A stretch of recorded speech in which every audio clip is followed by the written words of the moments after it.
Hey folks, welcome back to Gaming Garbage, where we take a look at games, chat about the gaming news in the industry, and of course, stream for fun. Today we're taking a look at Gaming News Consolidated. Let me just check my audio here. This is my third time I've tried to do this. My audio keeps being messed up, so let me just check it here real quick. Actually, it sounds great right now. Perfect. So, hey, thanks for tuning in. This is Gaming News. This is where where I basically just take a look at quite a bit of material during the week, videos and articles, anything I can find, and I consolidate it all right here. This usually runs anywhere from 30 to 50 minutes, but we got a lot to cover today. This is actually the most material I've ever had, and we're going to go over stuff like some Star Wars stuff. We're going to go over Space Marine 2 and Frostpunk. We're going to go over the now biggest mobile game out there. We're going to talk about Ubisoft's plans for Assassin's Creed. We're going to talk about Robin Hood Sherwood Builder, which I did an off-the-cuff for that as we take a look at GamePass Ultimate. We're going to talk about XDefiant Season 1. We're also going to talk about the first Descendant, which is on the screen right here. And then we're going to talk a little bit about Dr. Disrespect and some other stuff too. So, oh yeah, Starfield. So yeah, there's a bunch, folks. Thanks for tuning in. You can always find me too at Gaming Garbage 22 over at YouTube. Don't forget, also on Twitch, don't tread on the... Which I had someone just follow me for that, so thank you for that. And then also too, don't forget about our Discord, not just to chat, mingle, but to find others to play with, regardless of game or platform. Also too, my wife and I, we're going to be doing some other initial looks fairly soon, or some kind of reviews, and she plays games that I don't, and I just don't have time to dig into, and so we'll be doing those actually together, and I'm excited to share that with you guys. So let's go ahead and get into this. So we're going to get a new Star Wars game actually pretty soon. This is Star Wars Bounty Hunter. This is technically a remaster. This is done by Aspyr. They're the same ones, the same devs that did the Tomb Raider collection 1 through 3, which I love that one, by the way. Playing through that right now for some of you folks. And they also did the Star Wars Battlefront Classic collection, which is number 1 and 2, the older ones. And we've actually had a really big update for that one, and so Lion and I are going to play that again just to see how the game is. But we grew up with some of these games, right, and we love it. Now, judging by what I've seen with Bounty Hunter, it doesn't look like a true remaster. So, like, a lot of the models look the same, but the textures look better. And it also looks like it's a 4K overlay and all of that kind of stuff. Whether the 4K is really necessary or not is debatable. I think 1080p would be just fine. But even the file size is still actually pretty big. It's going to be around 30, 35-ish gigs. I think it's around, yeah, 30.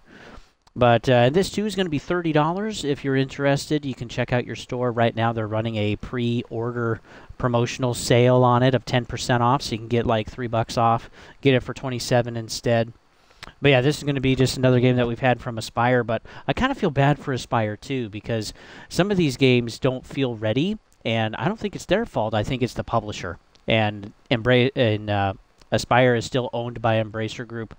And Embracer, I think, is just trying to get some of their money back, so they're redoing tons of these games and remastering these. So, but yeah, stay tuned for that. We'll probably be picking that one up later this year or into next year when it's on sale. Also, don't forget, we have Beyond Good and Evil 1. That's an actual port from Ubisoft. This is the 20th anniversary. It's hard to think it's that old. And this is also only $20. So it's actually one of the cheapest remasters that we've had. And it does look like some of this is redone, that some of this is improved, like character models, lighting, shaders, resolution as well. There's also some extra content with the 20th anniversary edition, and that's actually out now. You can get it right now.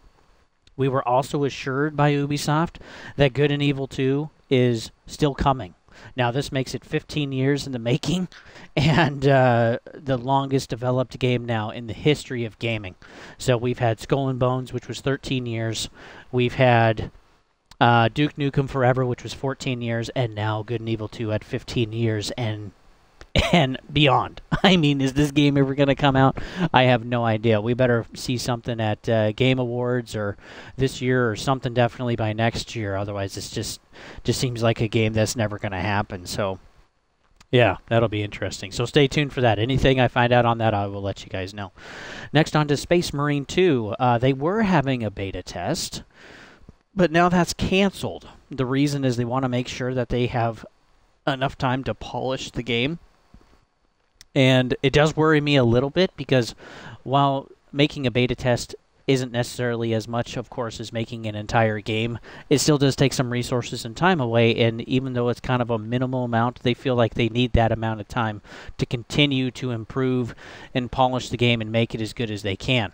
And so it concerns me a little bit that they're feeling a little under the knife there, and they're trying to again, make it as good as they can, which is wonderful, but I do think they've had some issues, and they're maybe a little bit behind schedule with what they're trying to make. But Space Marine 2 looks honestly pretty fun, especially if you have some folks to play with. I don't think the campaign is going to be huge. The first Space Marine game was actually pretty small, and I think this one will generally kind of be the same with like hordes of enemies and stuff. There's some gameplay trailers and stuff that you can watch, but you can have up to 2 other buddies with you run around shooting the crap out of everything, and who doesn't love that?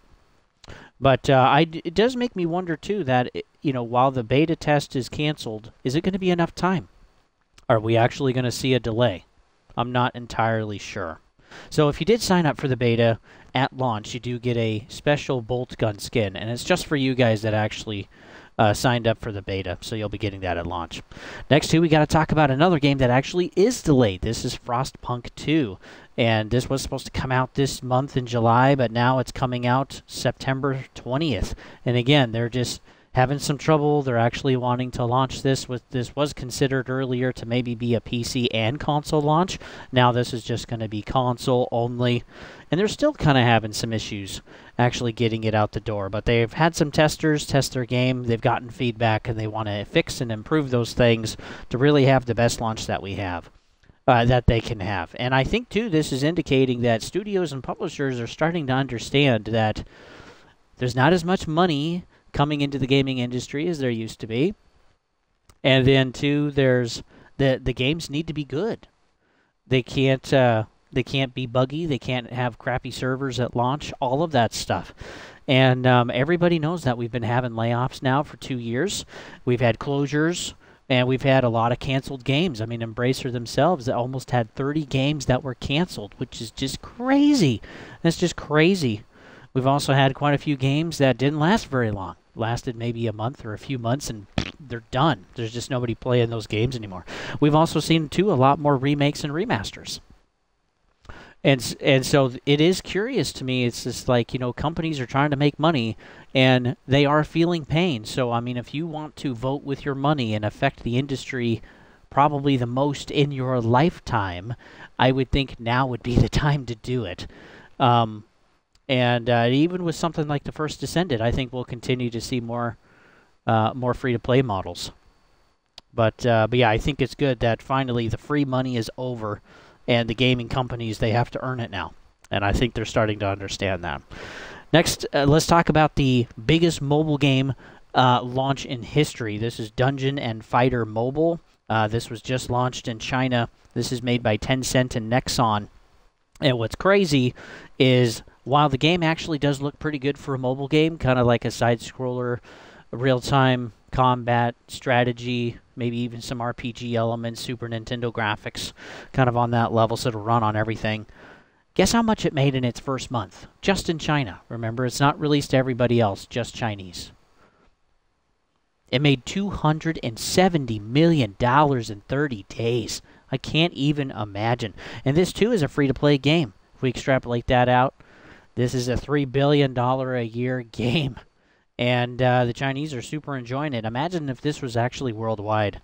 It'd be quite crazy. But yeah, they're just making buco bucks. And I fear that, with successes like this, and successes like Monopoly Go and some others, or even like, Minecraft Mobile, is that we're going to see more mobile games. We're going to see lower quality games or smaller games. And that will kind of be our future for gaming for a while. And we know that Warner Brothers has already said they're going to focus more on making mobile games. We know, too, that Xbox has said they're making an app store or like a mobile store to compete and be part of the competition. And so there's definitely a market for it, and it's easy to spend a few bucks. Like even in this game, First Descendant, it's easy to spend a few bucks, but if you really want to, progress fairly quickly or even get some characters and don't want to grind for them, you got to pay. And you know, this microtransaction is kind of becoming a nano transaction for some stuff, and it's getting out of hand in my opinion. And while the games can't be fun, a lot of live services aren't necessarily satisfying. There's a few names we can name, but the majority of them don't last very long. So let's talk about Ubisoft. They are remaking several Assassin's Creed games. Now, we don't know exactly which one these are. Through my research that I did, we know that there will be several. In my opinion, they're probably going to be some of the originals, maybe even like the Ezio collection or something, or maybe even the very first one that we got in, like, what, 2007 when I was in high school, folks? I'm dating myself there a little bit, but hey, that's okay. I'm 34, and I like it. But yeah, they're looking to make some easy money. Ubisoft has had trouble. Even their earnings reports over the last 2 years really haven't been that great, and they got to make some money. They've also had some pretty big failures, too, like Skull and Bones. They're probably going to lose about $100 million on that because, again, it just was not received well. And, you know, people are getting the information out there on YouTube. And I just suggest to all of you folks listening, be sure to watch the trailers. Watch what the companies put out and watch what other people are showing actually at launch. On YouTube and Kicker and wherever else. Because we want to make sure that we're spending our money, that we're buying something we're actually going to enjoy and not feel scammed. Like Kill the Justice League. Okay? Suicide Squad Kill the Justice League is just flippin' brutal. And, you know, there's a reason they lost $200 million on that. We also know Ubisoft is going to make a Prince of Persia remake. This will be like the original, Sands of Time. They're not calling it that anymore, which I think kind of something weird going on there. But yeah, we are going to get another Prince of Persia game, which we've been calling forever. And we're also going to get a Splinter Cell remake, too, at some point. And then we're still going to get the Good and Evil 2 as well. So, yeah, Ubisoft understands they need to start making some money, and so they're going to the IPs that have been very successful for them. My concern is the monetization. Again, it's just encroached into everything, and good games like Ghost Recon Wildlands, I think those will be harder to come by. Thank goodness for Elden Ring, for Pete's sakes. Let's keep a move on, though. Let's see. So, talking about these remakes and remasters, we're starting to have a lot. So let's actually go over to a list here. And these are DLCs that have become full releases, or these are remasters that we've had or that are coming. So let me just read through this. Assassin's Creed, Splinter Cell, Prince of Persia, Resident Evil, Dead Space, Silent Hill 2, Until Dawn, Dark Forces, other Aspire games like Star Wars Battlefront and Tomb Raider, and Bounty Hunter now. We've also had The Last of Us, Max Payne 1 and 2 are coming. Crazy Taxi, Final Fantasy 7, System Shock, Advanced Wars 1 and 2. Risk of Rain is even getting a remaster at this point. We got KOTOR, we got Braid Anniversary Edition, Dragon Quest 1, 2, and 3, Ace Attorney, Luigi's Mansion 2, Donkey Kong, Metal Gear Solid 3. I mean, a lot of these are great and wonderful, but we are having a lot of them. And what I'd really like to see is a continued focus on making good games again, showing the innovation, improving things, adding more to the story, adding in new characters, keeping their IP going, right? Instead of just rewinding things, making it look more pretty, and then pushing the play button and having us replay the same games again. And so I'd rather have remakes like Dead Space than actual like remasters like Braid. Because, again, I get more enjoyment out of those. But we're also had Mass Effect, Metal Gear Solid 1, 2, and 3. That was basically ports over, which were worse. Again, just a money grab. Also had Call of Duty Modern Warfare reboot, Metal Slug Reloaded, and even Assassin's Creed Mirage was supposed to be DLC, but they turned it into a bigger, full-fledged game. And so, while these places, while these games should be remastered, especially some of the older ones, like I'd love to see Ratchet and Clank, Jak and Daxter, Twisted Metal. Okay, I grew up with those. I'd love to see that. I just wish that, we would continue to have a good focus on new games. And that's why I was so stoked for actually the Xbox Showcase last month, is because that's what they're bringing to the table. They really are. So let's talk about X Defiant. Season 1 is out now. We got 90 levels. And they've changed a lot of things with progression and weapon leveling and all of this kind of stuff. And we're getting 3 new guns in the season. We're getting new maps. We also have a team deathmatch now as a mode. We have a new faction of Rainbow Six. And so far, we're having 700,000 concurrent players at the end of May, which is just crazy. We got 11 million unique players as of June. And Season 1, too, unfortunately, was pretty broken.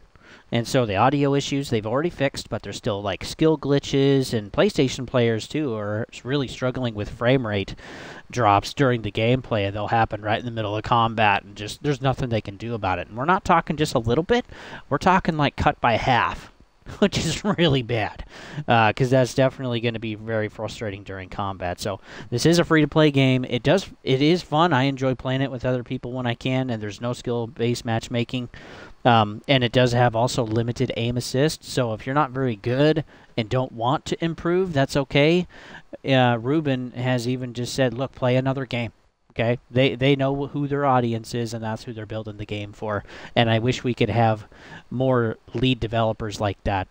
And that's what I love too about Helldivers 2. That's what I love too about From Software games, is they're not trying to cater to everybody. Okay, they're trying to keep their audience happy, grow their audience, and encourage their audience to keep playing, and also accept the feedback. I think that's a huge thing too. A lot of AAA companies are tone deaf. So if you want to, you can try it. It's free. It's got a small file size, and put 10 hours into it. Kind of readjust yourself a little bit if you've been used to COD or even Battlefield, and yeah, you might enjoy it. So let's talk about Robin Hood Sherwood Builders. Again, this was a game that came out on GamePass. I wanted to try it. I grew up with Robin Hood, the Kevin Costner version, and this is actually a pretty cheap game too if you don't have GamePass. It's $30, but I really suggest you hold off, because this game shouldn't have even been on Game Pass, which, by the way, we will do I'll do my 12-month review of Game Pass pretty shortly to tell you what I think about it, the good, bad, and the fugly. But Robin Hood, the game, is pretty broken. So you're actually stuck at the main menu. You can't really do anything. There's no cursor, And then the game, when I finally could get it to work, the game froze after about 35 minutes. I actually have a stream of that. It's my initial look. You're welcome to look at that. It is heavily edited, because I don't think it's necessarily a great game to stream. It's not very exciting, right, for the most part, or I just can't make it exciting, or hey, it's both, and that's okay. This channel is what it is, folks. I do my best. But I can totally see what they're trying to do with Robin Hood. I mean, there's combat. There's a massive skill tree. There's got to be over 100 skills in there. It's insane. There's also a lot of survival mechanics, like water and hunting and cooking and all that stuff. There's base building, too. There's different weapons. There's different armor. You can craft things. It's actually quite open world. Pretty large. There's 4 main regions, and you work on liberating those 4 regions to eventually beat the game. And to unlock them or to continue to progress, you have to play through the story, but there's also side quests too. There's even horses that you can travel on, and you can create ambushes and all of this stuff. There's actually a ton of stuff there. And this game was launched a few months ago, about 4 or 5 months ago on PC, and they've decided to do a console port, which is great, but boy, it was not flippin' ready. I would say too, the graphics were mid. There's also shader bugs as well, and there's some animation issues. But yeah, ultimately, I'm curious if Xbox even tested this before they put it on Game Pass, because it's not a good look. And this doesn't help Game Pass in any way. It's just like, great, you're going to start allowing games that aren't even ready to be on your service. And that's just a horrible look. Microsoft shouldn't be doing that. And so, again, I see what they're going for, but, the console version, it needs a lot of work. So just wait on paying. Wait for a sale or wait for some updates. And I'll continue to take a look at this or watch it. I would like to actually play this. And again, don't forget to take a look at my initial look. Link in the description down below if I remember to put it in there. It does have chapters, so you can kind of click around. But we got to see the crafting, the survival mechanics. We got to see some of the world. We got to see one of the puzzles, actually. And yeah, again, I hope they do a good job with the game. I really do. I would like it to be successful. But right now, it's just in a horrible state. So moving on, this was kind of funny. This was quite a few months ago, but I still think it's pertinent. It's a good lesson for us gamers. Counter-Strike shows the stupidity of the players. And I wouldn't say just of Counter-Strike, but just all of us gamers in general. So let's talk about this. The co-creator was at a Sinfo, like a Sinfo, I don't even know what you call it, kind of a meeting or whatever to talk about game design and stuff like that, and pretty full auditorium. But while he was talking, he said one of the things that he really got frustrated with while continuing to make Counter-Strike is that the players would complain about things they hadn't even changed. And so the players were complaining about lag issues and ping issues, and he's like, every time we put out a new version, they would actually complain about that and be frustrated with it. And so the co-creator got so frustrated, the next version they put out in the game, they automatically deduced 50 ping points from everybody's ping that was playing the game.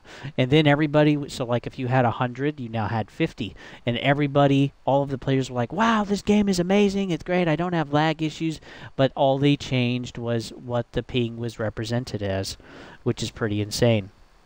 And it's possible there were connection issues, but probably this shows and indicates that the players were just bad at the game, that they weren't really doing that great, and they were just having problems. And you know, it reminds us we should take a look at ourselves first, you know, before putting the blame somewhere else, because in many cases it's us. Especially if you've been trying something for a while, you know, I mean, like, you know, like a few years, you've been looking for like a big goal or been working toward it, or your life hasn't really moved in 5 years or 10 years. Yeah, it's probably you, man. I'm being honest.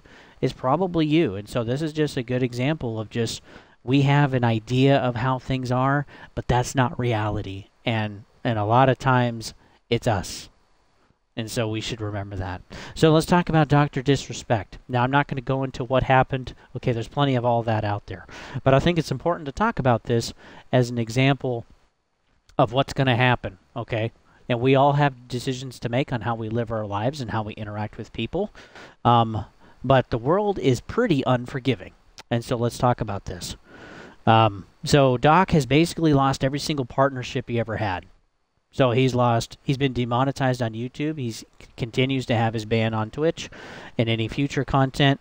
The demonetization on YouTube is also any future channels that he wants to do. He's also lost his partnership with Discord. He's lost his bourbon company. He's lost his Midnight Studios and any revenue from Deadlock.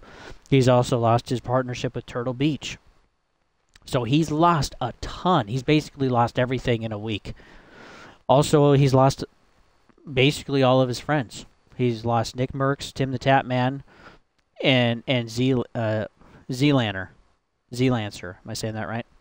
Yeah, I think it's Zlancer. So these are guys that he played games with, but again, in order to protect themselves, they can't really associate with him anymore. Otherwise, they'll lose subscribers too. They'll lose views. They'll lose money. And that's one reason why we don't ever plan to monetize this channel. Maybe we'll have like monetization Monday, or like on our anniversary for the channel when we get big enough, we'll monetize it. But I don't ever want money to dictate how I want to do the channel. You know, again, I think it's great people can make content, but when money's involved and you can start losing it,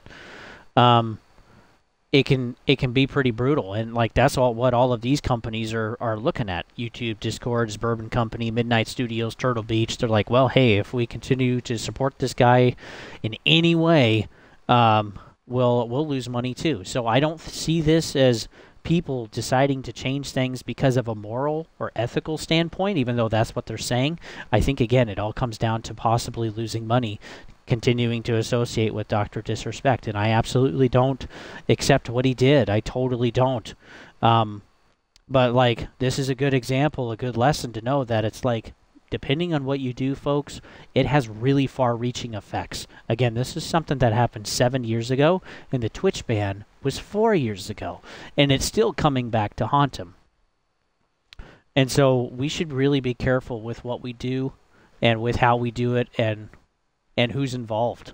And I got rules for myself that I don't break, and that's too just to protect myself. I like my life, I like what I do, I like what I have, and I want to continue to do it, just like this channel. if you're curious, you can also take a look at Social Blade, and you can type in any any YouTube channel, and you can take a look at how the channel's doing. And so far, we've had, so for context, 4.7 million subscribers to Dr. Disrespect's channel, which is huge. He also has another channel called the Slick Daddy Club, but just looking at Dr. Disrespect's main channel.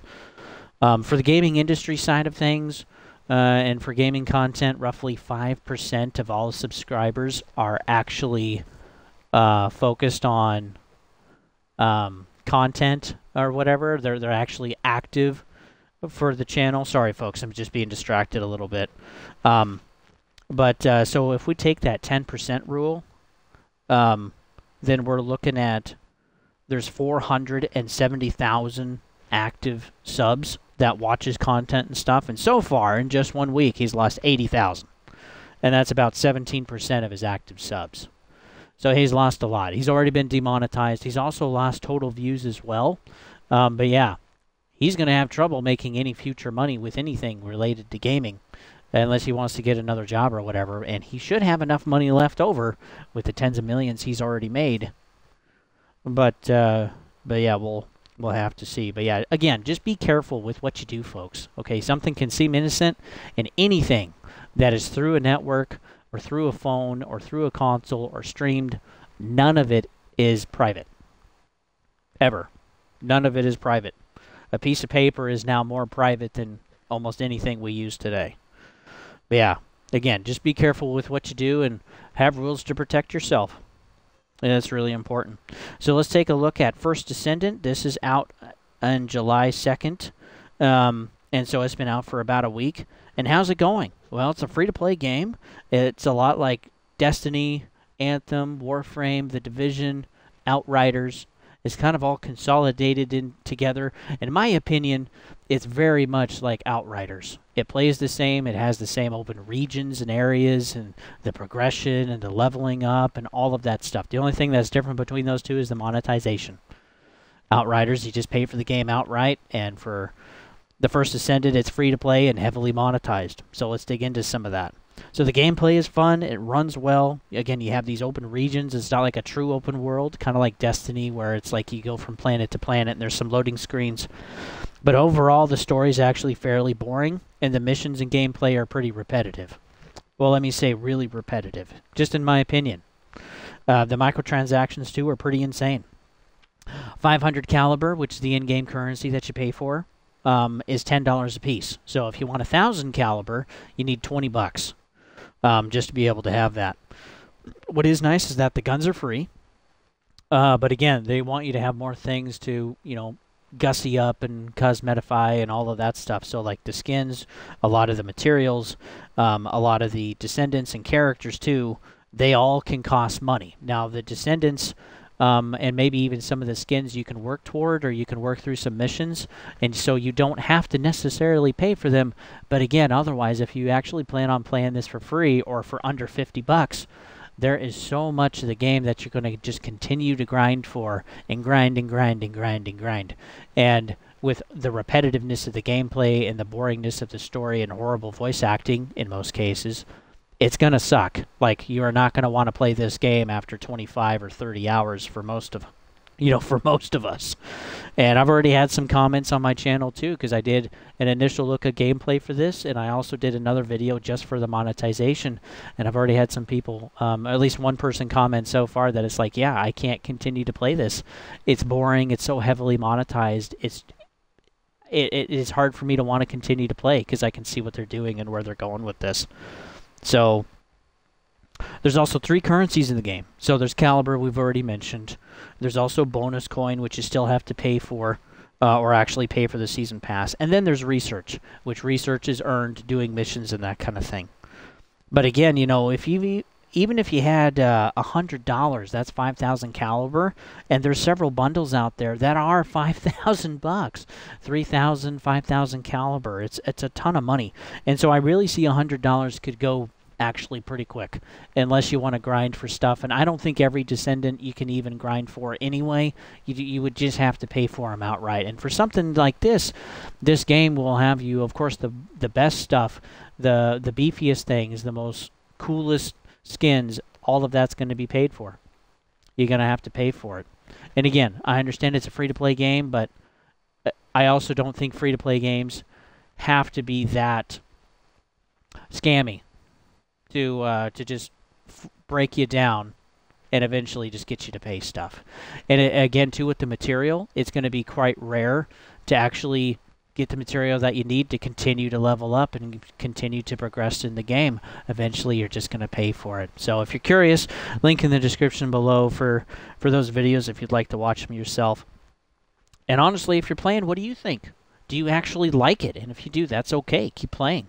Or if you're not a fan of it, why is it? Why is that? So yeah, comment down below. Let me know what you think. So far, too, I will say that they've had a pretty good increase of people playing on Steam. So we've had 260,000, I think, 270,000 last time I checked. And so it does have a pretty good player base. Again, I just don't know if the game has legs. So we'll see. Time will tell. All right, let's move on to Starfield. I do think Starfield will come back.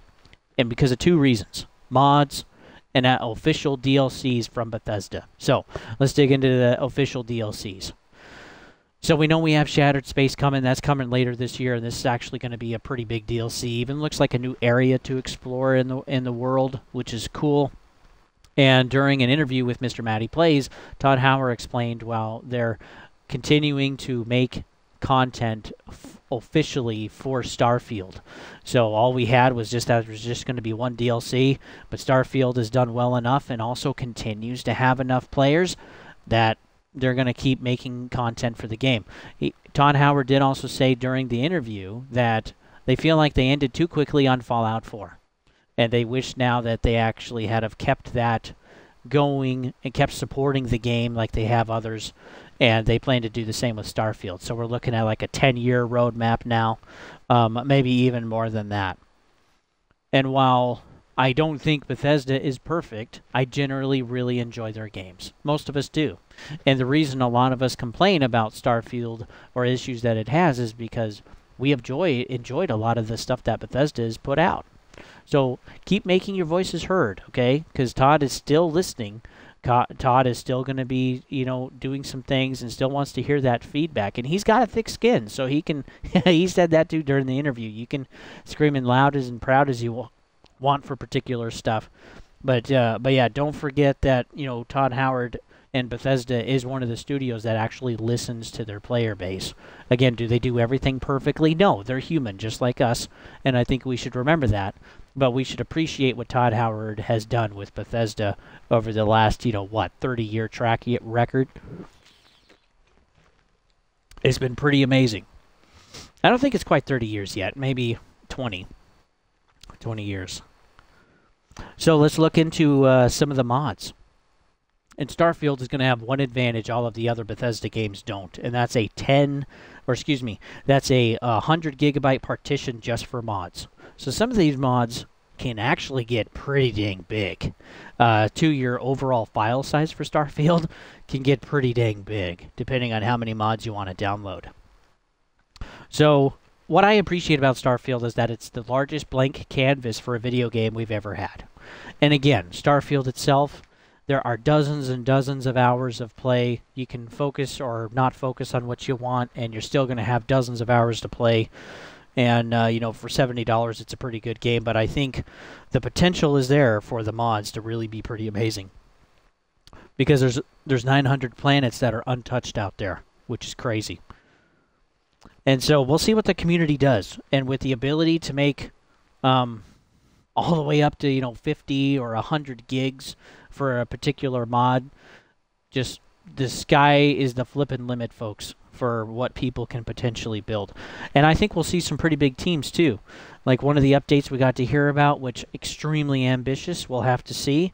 And I'm cautious about this one, but the Tamriel update. This is basically going to take Oblivion, Skyrim, and mesh it all into one for Tamriel on a planet somewhere. And the plan is basically to make all of those games, and Morrowind too. They're going to take all of those games and put them in there and allow you to roam around the planet and explore and have fun with it. There's The problem though is that there's no dedicated team. There's no links to anything. It's just an announcement. So this is going to take a heck of a long time to build anyway, but until we actually start seeing something where there's links to other stuff, or there's actual teams, or there's other announcements, actually start seeing some foundation to this actual update, I would just be cautious. I don't know if it's really going to be real or not, and time will tell. But a couple that we do have is the TGS Galactic Colonies Expanse. You can make your own colony, your own manufacturing, and you can earn a passive income in the game. So the game can make money for you while you're out doing other stuff, which is great. And this update is actually quite large, and it was last updated April of 2024. So they've been able to work out some bugs and stuff, which is wonderful.